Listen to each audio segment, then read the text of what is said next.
Hello, my name is Alan with National Public Seating.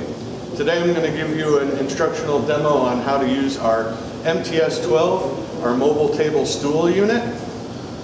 To operate the table, you want to reach in and grab the storage lock handle, lifting up so the table pops open slightly.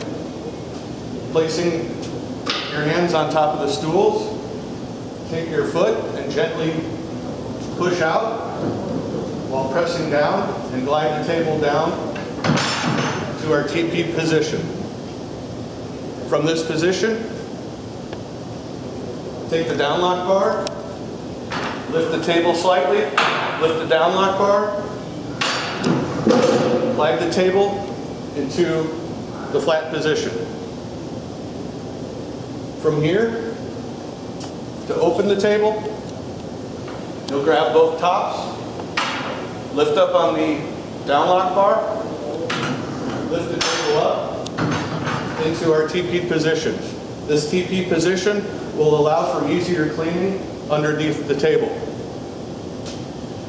To lift the table the rest of the way up, grab the stools,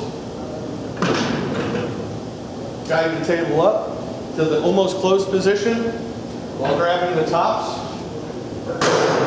Squeeze the tops together, making sure that the storage lock is engaged. From this position, you can move it and store it. Thank you for watching this short demo. I look forward to seeing you next time.